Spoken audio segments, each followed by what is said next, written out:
Good morning, everyone. How are you? Happy Valentine's Day. Doing my Palo Santo here. I'm just trying to get it to light from my candle. There we go. Oh, I get a good flame going. There we go. There, look at that flame. Isn't that beautiful? I got to get my incense going again to another one. It's the stick. I started a video and it stopped and it paused and then it just went kaput. So I have to do another one, and I want to get another thing of incense, but I have to find where I put it. There it is. Somebody doesn't want the message to get out that came. Let's get that going. Let me do that again. There we go. I'll do this other one too. I don't know if it's morning where you are, or nighttime, or evening. I hope if it's morning, I hope you got a good night's sleep. If it's evening, I'm gonna light my incense. Look at this beautiful purple incense. Look at that beautiful purple stick. I think it's gorgeous. Let's do this other Palo Santo.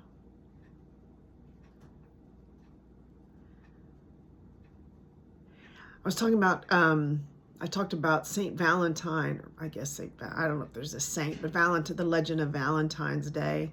And it was supposedly there was a priest that that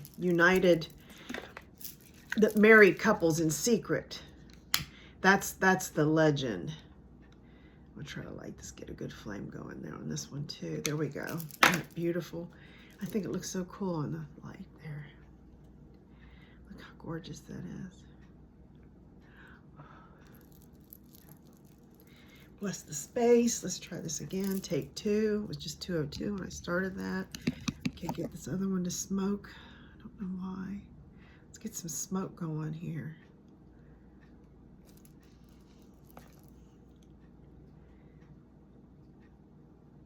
I'm Soul Healing Angel. That's the name of my channel, also known as Mary Beth. There we go. Okay, we got some smoke going. There we go. Get the incense going as well. All right. What this channel is all about is sharing with you, or helping you, those who come to this channel, what I do, and maybe help you if you might be on a healing journey. I've been on a healing journey. I think we're all on a healing journey, maybe. Healing our spirits, healing our souls, our spirits.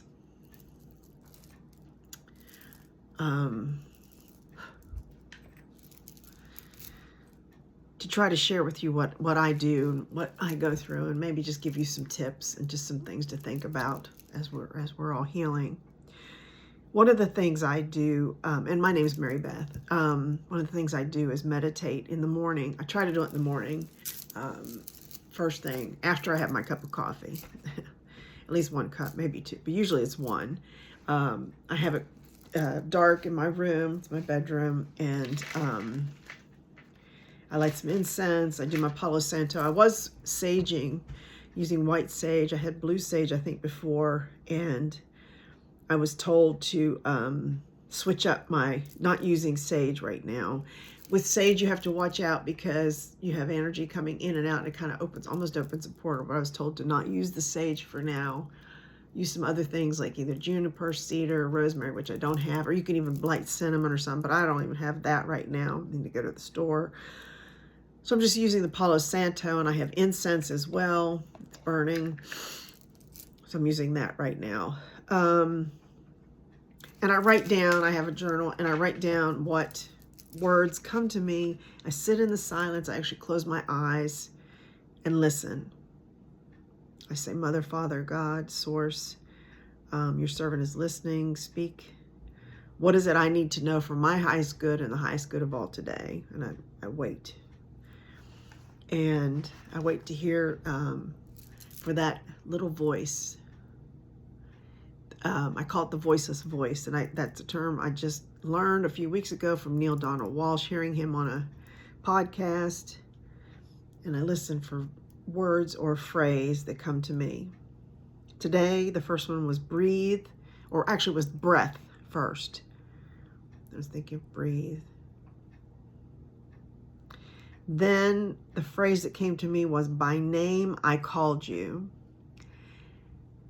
I think that came to me for two reasons. First of all, there's a song my brother, whose name is John, wrote, and it's on the internet, By Name I Called You.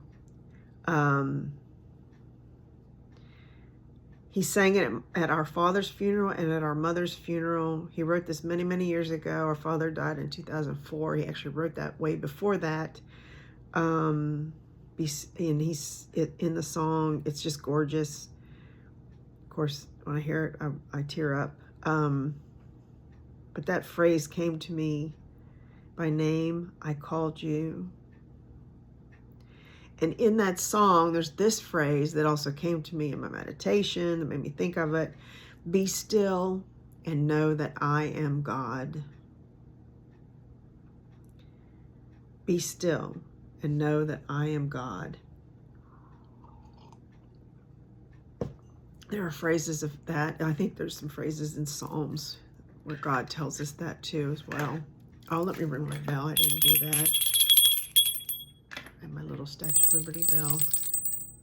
That just cleanses the space too. Then in the middle of my meditation, I have two cats, and one of the cats, named Angel, I'm going to call him Hellion, but he's Angel, jumps on my lap and sits there and wants attention. And what came to me was the words, unconditional love. And I think, okay, well, our animals give us unconditional love. And it's so appropriate because then it made me think of, and the word that came to me was Valentine's Day, because it actually is Valentine's Day today. See, and I did wear my hearts. I have, this one has two of my children, their picture when they were little, another heart here, my heart earrings. I was just wearing red, of course, too. I love red anyway, but it's Valentine's Day here. I think these are timeless, but this particular is Valentine's Day. And so it made me think of unconditional love. I think that's the love we need to enter into with our spouses. I think love is sacred with a partner. That's the kind of love I seek, that we need to have with our children, unconditional love. I think God has that with us. It's unconditional love. It doesn't matter what we do. He loves us. And then the phrase, God is in our pets. God is He's within our pets. Just like He's within us.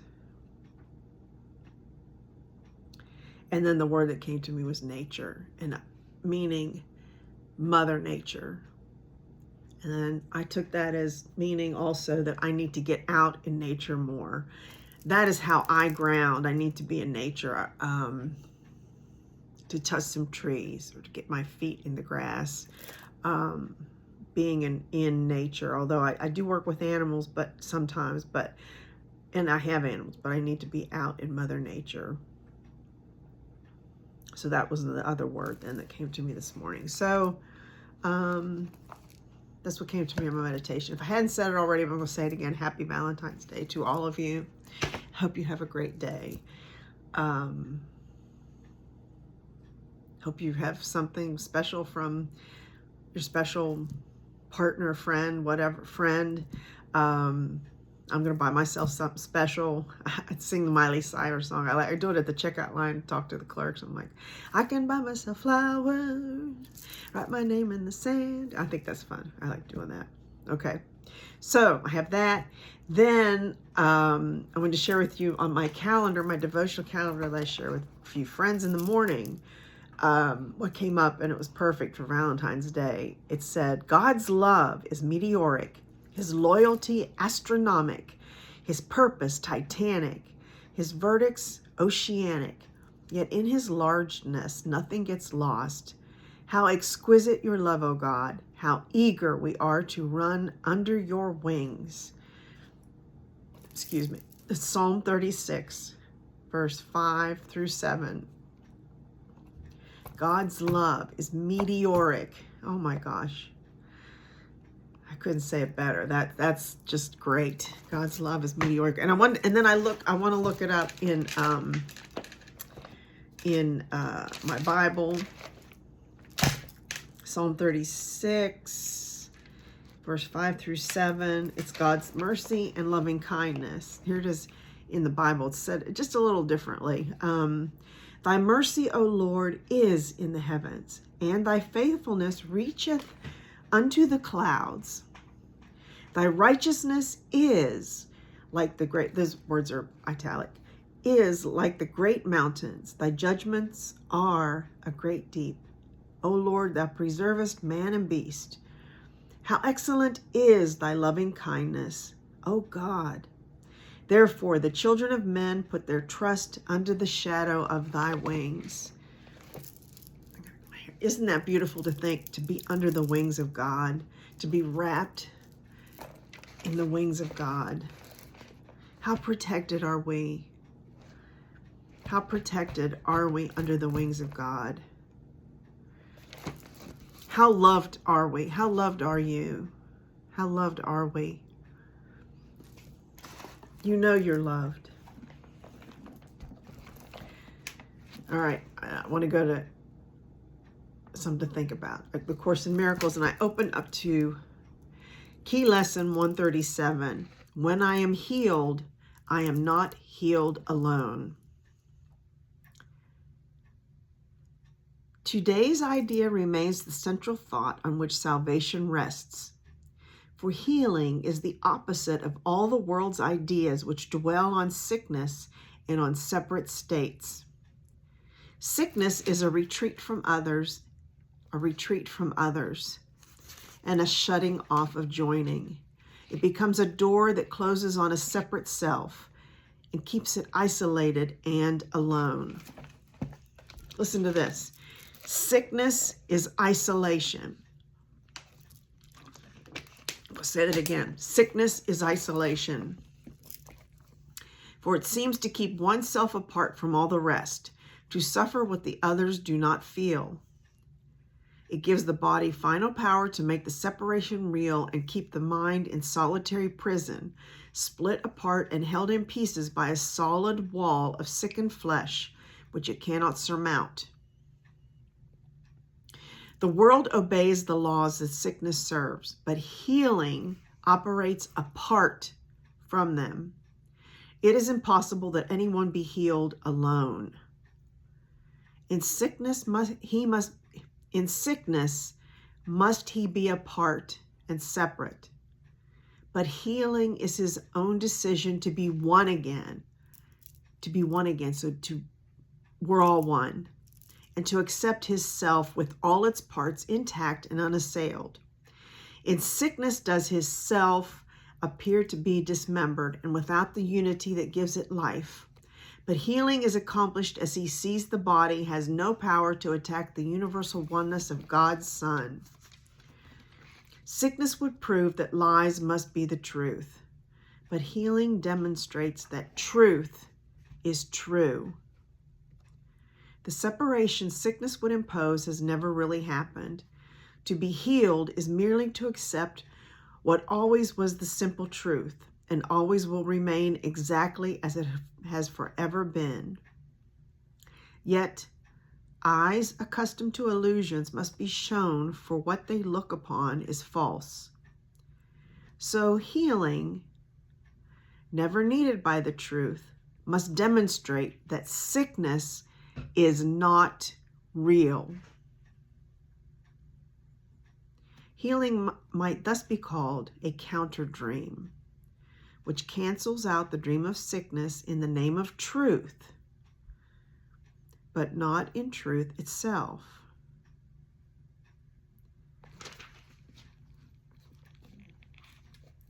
Yet, think not healing is unworthy of your function here. For Antichrist becomes more powerful than Christ to those who dream the world is real. The body seems to be more solid and more stable than the mind. and love becomes a dream, while fear remains the one reality that can be seen and justified and fully understood. Just as forgiveness shines away all sin, and the real world will occupy the place of what you made, so healing must replace the fantasies of sickness which you hold before the simple truth. When sickness has been seen to disappear in spite of all the laws that hold it cannot but be real, then questions have been answered, and the laws can be no longer cherished nor obeyed. Healing is freedom. I'm going to say that again. Healing is freedom, for it demonstrates that dreams will not prevail against the truth. Healing is shared, and by this attribute it proves that laws, unlike the ones which hold that sickness is inevitable, are more potent than their sickly opposites. Healing is strength. Healing is strength, for by its gentle hand is weakness overcome, and minds that were walled off within a body, free to join with other minds to be forever strong. Healing, forgiveness, and the glad exchange of all the world of sorrow for a world where sadness cannot enter are the means by which the Holy Spirit urges you to follow Him. His gentle lessons teach how easily salvation can be yours. And as you let yourself be healed, you see all those around you or who cross your mind or whom you touch or those who seem to have no contact with you, healed along with you. Perhaps you will not recognize them all, nor realize how great your offering to all the world when you let healing come to you, and to me. But you are never healed alone. And legions upon legions will receive the gift that you receive when you are healed. Those who are healed become the instruments of healing, nor does time elapse between the instant they are healed and all the grace of healing it is given them to give.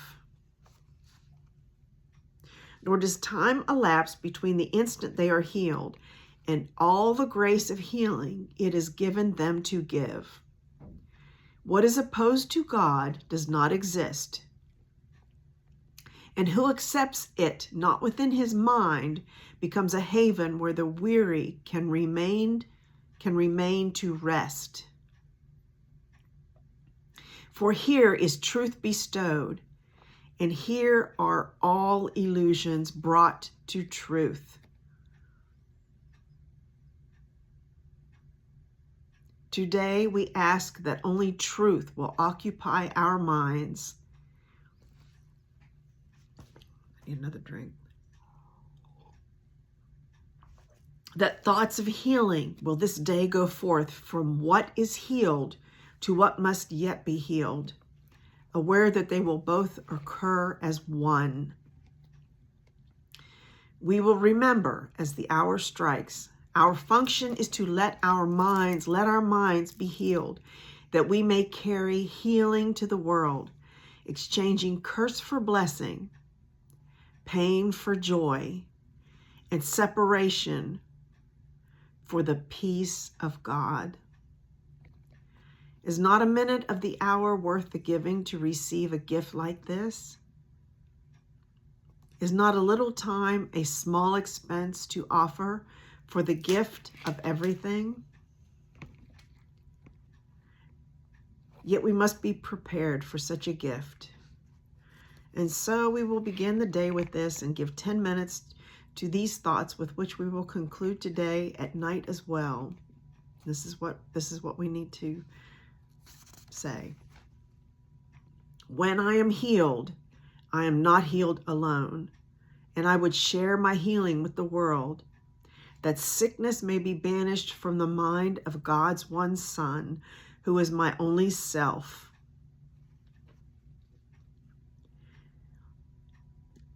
Let healing be through you.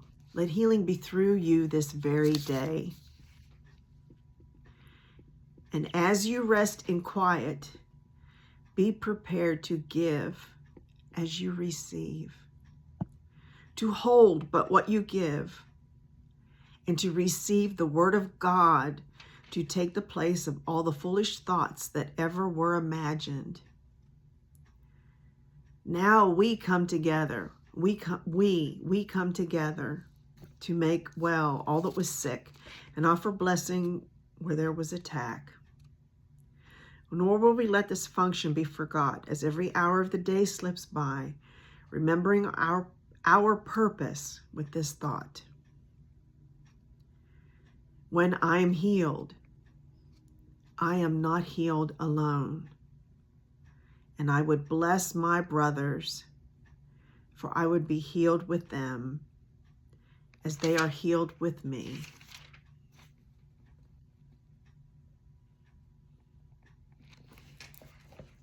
I want to say amen after that, or namaste. That's beautiful. So say that today. Think that. Pray that. It's beautiful for our healing journey. I almost want to end there, but I'm not going to.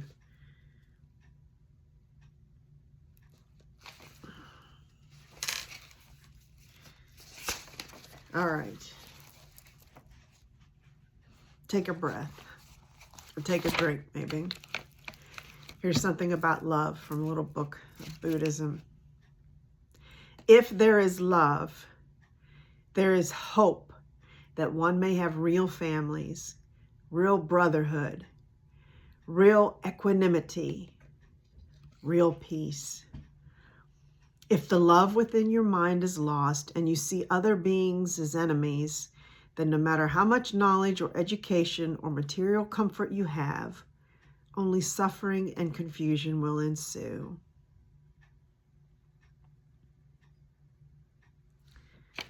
I wish you love, real love. I send you real love. I wish you real love. Let's see what Kyle Gray's angels here, angels and oracles, have to say to us. Let's see. I do wish you love. Let's put love in our hearts, especially on a day like Valentine's Day. Let's put love in our hearts.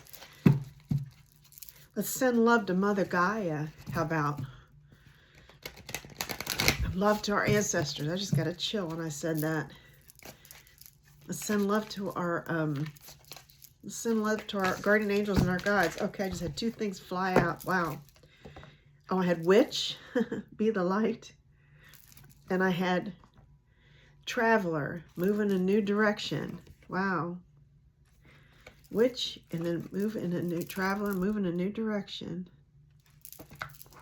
Let's read those.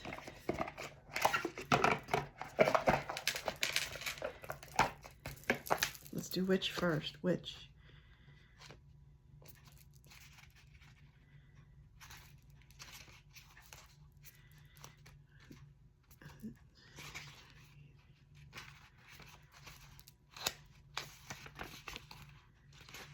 Okay, these are, the witch is a,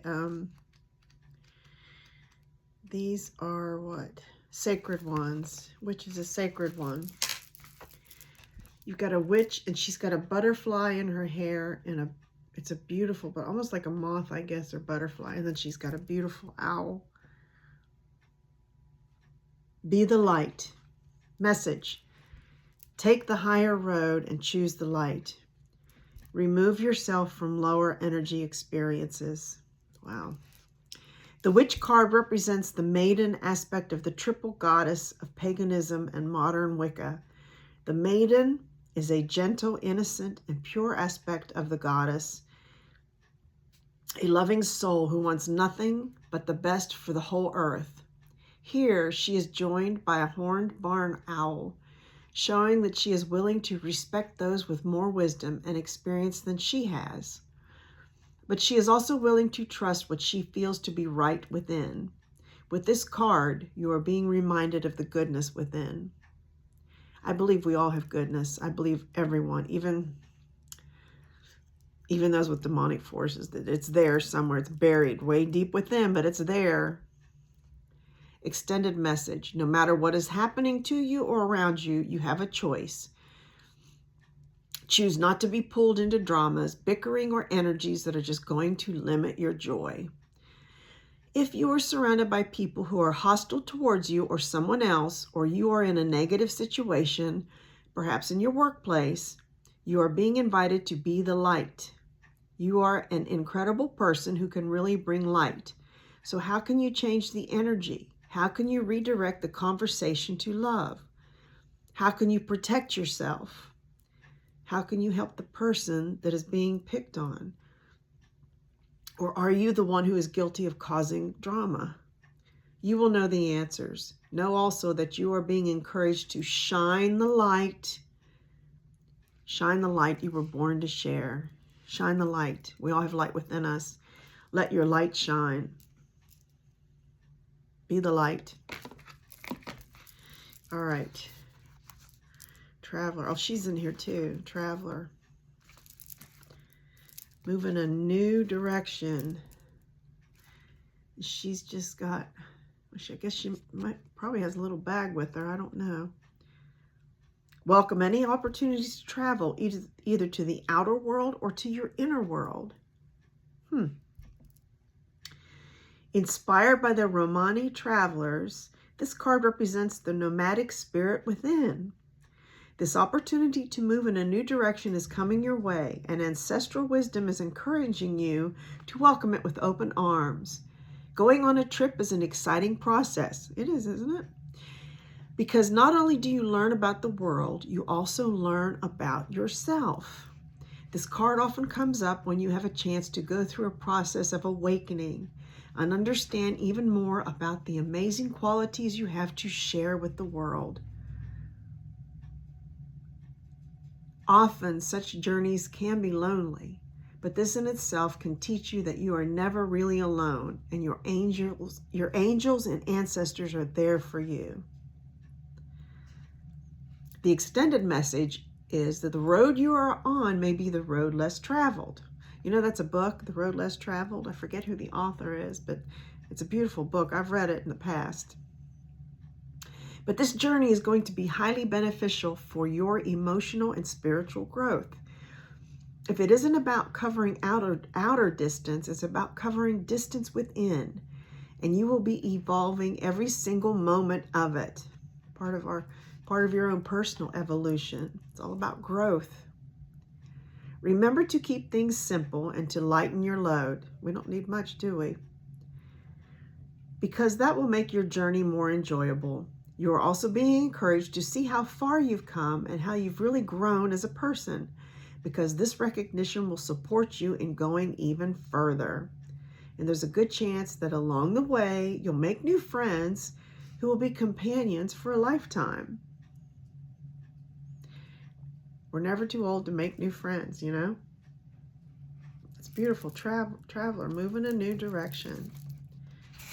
All right. So those are Kyle Gray cards, and then I just want to grab one from the Dreamweavers Oracle. Whoop, knock down my bell. Bell's ringing.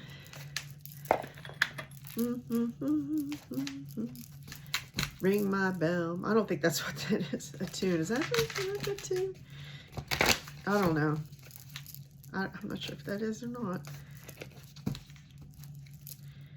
I really don't. I don't know. I'm dating myself, I think, when I do that. When I say that and do that. I don't know. Oh, my cats, they're getting some sunshine. Although we got a little bit of snow last night. Let's see what's here. Oh, let's see. Oh, okay. Number 7. If you hear a Sasquatch sigh, that's funny. If you hear a Sasquatch sigh, it's got footprints. I don't know. 7. If you hear a Sasquatch sigh, and there's eyes, people that look like the creatures, they look like they're praying.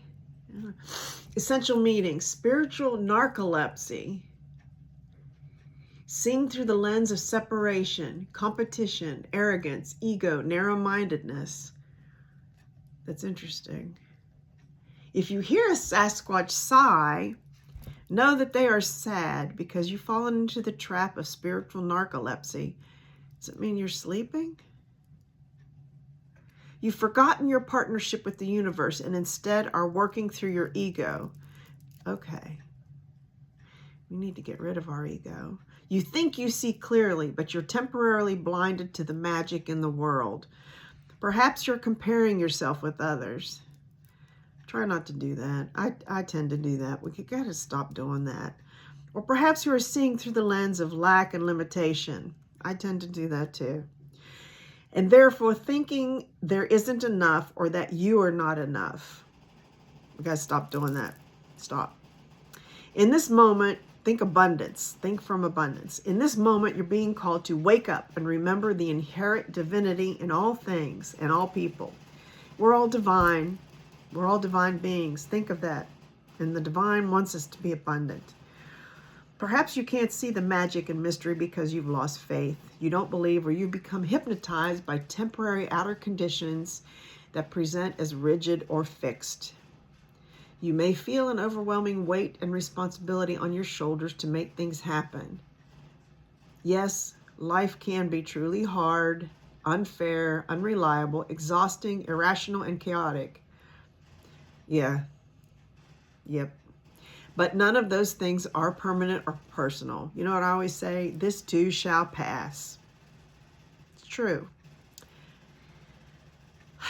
Remember, all things must change, and you are now and always have been a conduit for miracles. We should live like miracles are expected, that we should expect miracles that are going to happen no matter what. That's what Einstein said. Come on. Wake up. Wake up, wake up. We got to tell ourselves, wake up. Come on. Reorient yourself, declutter your thoughts and your environment, and be grateful. These episodes are fleeting. You do not need to define your sense of self by outer conditions. This is a time to dive into more self-love. Love ourselves. It's a time to dive into more self-love and compassion. Cultivate a sense of humor, for you are more than enough. You matter. You matter. You matter. I matter, okay? And life loves you so much. Look to the signs around you. The whole world is your oracle. Spirit has a plan. Spirit has a plan. Look to the world around us. You are so loved. I love you, okay? I wish you faith, hope, and love, okay? And peace. Happy Valentine's Day. Namaste.